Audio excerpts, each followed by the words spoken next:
Olá! Neste vídeo vamos começar a utilizar a parte de lotes na criação das listas de corte para otimização dentro do WPS Optimizer.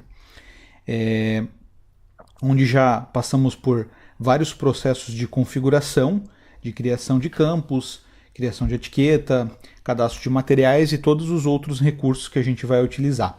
Então, antes de iniciar essa questão dos lotes, é importante visualizar os outros vídeos para deixar o sistema todo alinhado já com as características do que você vai utilizar agora na parte de lotes.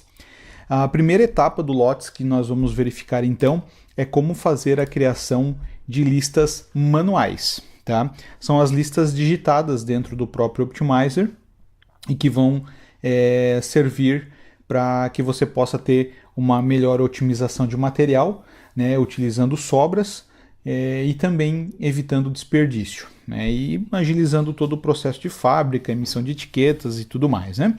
Então, para criar uma lista manual aqui dentro de lotes, então nós vamos criar aqui no mais um novo lote, aí ele vai abrir uma tela para a gente dar o nome de um lote aqui. Né? Então aqui você pode utilizar uma regra de acordo com que você faz a programação de fábrica, né? Se é por semana, por dia, por material, se é específico de um cliente, enfim, você pode dar um nome aqui, a data que você está criando e uma observação qualquer aqui. Tá? Então esse vai ser criado aqui o nosso lote. E aí eu clico então com o botão direito em cima desse lote para que eu possa criar uma nova lista. Então agora nós vamos ver a parte de criação de nova lista manual. Então aqui do lado direito ele me permite selecionar o material que eu vou estar fazendo agora essa minha lista. Tá? Então cliquei nos 3 pontos, ele abre todos os materiais cadastrados aqui já dentro do meu sistema. Eu vou selecionar um dos materiais, vou dar um confirmar. E aí aqui embaixo eu tenho todos os meus campos, né, disponíveis para dentro da minha lista. Então, eu posso vir aqui e fazer o preenchimento. Tá? O código da peça, por exemplo, esses campos você já criou e desenvolveu de acordo com a tua realidade. Né?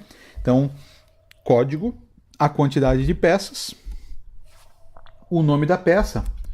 Então, posso colocar, por exemplo, lateral, aqui um tamanho, né? Largura e comprimento. Lembrando sempre que o comprimento é o veio, a parte maior da chapa, para onde corre o veio do material. Né? Produto principal, então, por exemplo, se essa lateral pertence a um balcão. Né? O projeto, se é, por exemplo, uma cozinha. Cliente, né? Vamos botar aqui. Observação, se eu quiser alguma observação, porque esse campo também vai para a etiqueta. Né? Então, por exemplo, usinar um dos lados, sei lá, já que é uma lista manual, né? Eu quero essa informação. Aqui, então, eu vou fazer a seleção de borda, né? Então, da forma com que eu estou trabalhando, configurado o sistema, ele está por acabamento de borda. Então, eu venho aqui e faço a seleção, por exemplo, se eu quero que essa lateral tenha borda nos 2 comprimentos aqui, né? Então, vai pegar as 2 partes maiores da peça. E aí eu posso também determinar qual é a fita, né, que eu vou usar, se eu já tenho ali algumas cadastradas. Então eu venho aqui e seleciono, eu posso vir aqui selecionar uma outra fita de outra cor, tá? Por exemplo azul, que assim vai sair também a informação na etiqueta depois. Tá? E também para os relatórios de fita de borda que o próprio sistema dá. Se eu vou utilizar a mesma borda dos 2 lados, eu tenho essa ferramenta de aplicação, ele replica para todas as bordas selecionadas. Tá? Então, se eu selecionar, por exemplo, uma borda 4 lados e selecionar aqui e mandar replicar, ele vai replicar para os 4 lados. Tá? Dou um OK, ele já vai marcar aqui as informações em todos os lados da peça. Tá? Esquadrejamento, aqui vem aquele caso que eu comentei, né? Lá nas configurações, que tem uma opção esquadrejamento, se eu vou utilizar ou não. Então, uma peça que eu quero esquadrejar, por exemplo, se essa peça aqui eu quiser fazer um esquadrejamento de 20 milímetros, né? Ele vai fazer o quê? Ele vai mandar cortar a peça 20 milímetros maior, vai otimizar com 20 milímetros maior, mas na etiqueta já sai a peça final. Tá? Então até vou deixar aqui para depois, quando a gente fizer a otimização, quando chegar nesse ponto, nós vamos visualizar ali então como que essa informação procede, né? Data e hora, se eu quiser colocar essas informações, né? Aqui se eu posso rotacionar ou não, nesse caso ele traz vazio, ele traz como não rotacionar, porque o material é assim, tá? Agora, se quiser rotacionar manualmente alguma peça, porque não interfere aqui que lado vai ficar o veio, tudo bem. Número do pedido, eu posso adicionar aqui também o número do pedido desse meu material. Bom, indo para a linha de baixo, eu vou colocar um outro código, por exemplo, vou cadastrar uma outra peça, né?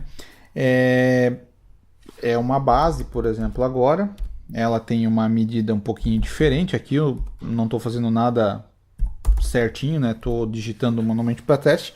Porém, existe uma ferramenta, por exemplo, que eu posso utilizar se as informações de cima são as mesmas que eu quero embaixo, eu não preciso redigitar.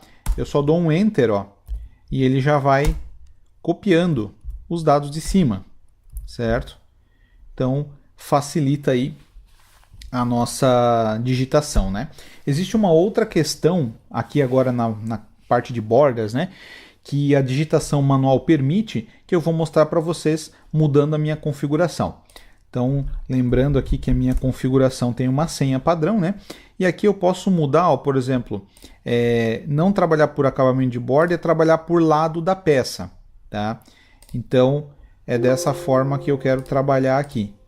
Então, por exemplo, ao invés de eu selecionar a borda pelos acabamentos de borda que eu tenho aqui, eu vou selecionar a borda que eu quero. Então, por exemplo, né? E aí eu vou e marco as laterais conforme o que eu quero. Por exemplo, eu vou colar a borda nesses lados aqui. Então, fiz a marcação, ele automaticamente entende qual é o acabamento que eu tive e já marca as bordas aqui também para mim. Eu posso marcar por aqui também, se eu não quiser vir aqui pelo desenho. Então, o que implica essa situação?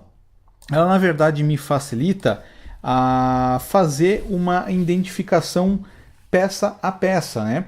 Então, conforme eu estou digitando peça a peça, eu vou ali e marco as bordas e edito eventualmente quando for preciso. Então, é uma forma diferente do que aquela de eu selecionar diretamente ali o acabamento de borda, né?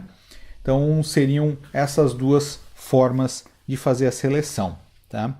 Então, na verdade, essa é a parte da digitação manual de lista de corte, né? Então não tem muito segredo. Se você quiser, por exemplo, nesse mesmo lote, criar uma nova lista e selecionar um outro material, ele vai permitir. E aí você vem aqui e faz o preenchimento de acordo com as informações que você tem, tá? Então não tem limite aqui, você pode inserir várias linhas, inserir várias peças e com todas as informações de acordo com o que você deseja, para que depois venha a fazer a otimização. Tá? Quando você já tem uma lista de corte criada, aí você tem algumas opções também aqui, como copiar todas as linhas, né? Copiar só o item selecionado, colar para você colar na linha de baixo ou em algum outro campo. Então são alguns recursos, né? Se você, por exemplo, tiver aqui na lista e quiser vir aqui e copiar o selecionado, né? Copiar a linha selecionada, né? Aí você vai conseguir vir aqui colar numa outra lista, por exemplo, tá? Então são esses recursos. Se der um copiar todos, vai copiar todas as linhas e assim por diante. Então, na base, né? Praticamente é isso na lista manual. Nós vamos na sequência verificar como funciona as listas importadas, né? Para daí sim a gente verificar a questão da otimização e os recursos que tem dentro da otimização.